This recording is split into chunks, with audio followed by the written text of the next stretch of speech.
Assalamualaikum warahmatullahi wabarakatuh. Kami dari kelompok 2. Di sini kami akan mempresentasikan tentang jenis-jenis teknik negosiasi.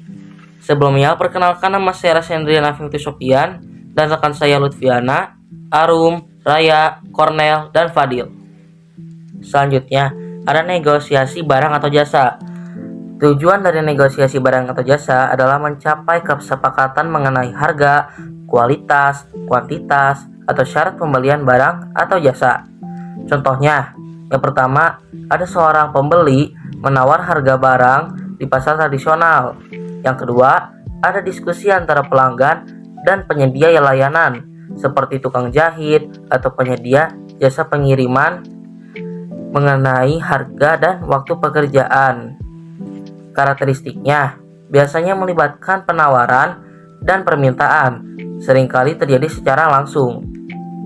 Perkenalkan, nama saya Fadil Raffinara dari kelompok 2. Pada kesempatan kali ini saya akan menjelaskan mengenai negosiasi kerja. Negosiasi kerja bertujuan untuk menentukan kesepakatan terkait hubungan kerja seperti gaji, kontrak kerja, ataupun tunjangan. Contohnya yaitu negosiasi antara pelamar kerja dengan perusahaan terkait gaji awal. Contoh yang kedua yaitu negosiasi antara karyawan dengan manajer terkait promosi ataupun kenaikan gaji. Karakteristik negosiasi kerja yaitu melibatkan pembahasan terkait hak dan kewajiban kedua dua pihak di lingkungan kerja. Assalamualaikum warahmatullahi wabarakatuh.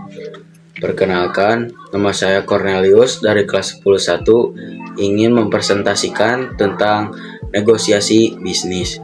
Yang pertama, ada tujuan. Tujuan dalam negosiasi bisnis adalah membahas dan mencapai kesepakatan kerjasama antara dua atau lebih pihak dalam dunia bisnis. Contohnya, perusahaan A bernegosiasi dengan perusahaan B untuk menyepakati harga kontrak proyek. Contoh lainnya juga negosiasi pembagian keuntungan dalam kemitraan bisnis. Karakteristik dalam negosiasi bisnis adalah melibatkan kontrak formal dan biasanya berlangsung dalam suasana profesional. Terima kasih. Negosiasi konflik. Tujuan dari negosiasi konflik adalah menyelesaikan perbedaan pendapat atau perselisihan antara dua pihak. Contoh, mediasi antara dua kelompok masyarakat yang berselisih tentang penggunaan lahan.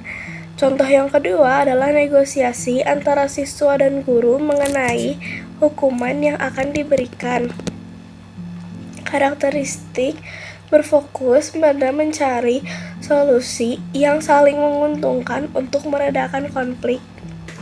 Saya Lutfiana dan di sini aku akan menjelaskan mengenai negosiasi internasional yang bertujuan untuk mencapai kesepakatan antar negara atau organisasi internasional dalam berbagai bidang seperti ekonomi, politik, dan keamanan. Contohnya tuh dalam perundingan antara dua negara dalam mengurangi tarif impor. Dan yang kedua tuh ada diskusi antara negara-negara dalam pertemuan PBB mengenai perubahan iklim. Karakteristiknya itu melibatkan diplomasi, perjanjian formal, dan proses yang lebih kompleks. Nah, di sini aku akan menjelaskan mengenai negosiasi sosial yang bertujuan untuk menyelesaikan masalah atau mengambil keputusan dalam kehidupan sehari-hari. Contohnya tuh diskusi antara keluarga dalam menentukan tujuan liburan. Dan yang kedua ada diskusi antara teman dalam menentukan pembagian tugas di sebuah proyek. Karakteristiknya biasanya bersifat informal dan terjadi dalam hubungan personal atau komunitas. Halo semuanya, perkenalkan nama saya Raya Wita. Di sini saya bakal ngejelasin kesimpulannya. Jadi kesimpulannya, setiap jenis negosiasi membutuhkan keterampilan komunikasi yang baik, seperti mendengarkan, persuasi, dan kompromi untuk mencapai tujuan yang menghasilkan kedua belah pihak. Bye bye, terima kasih semuanya.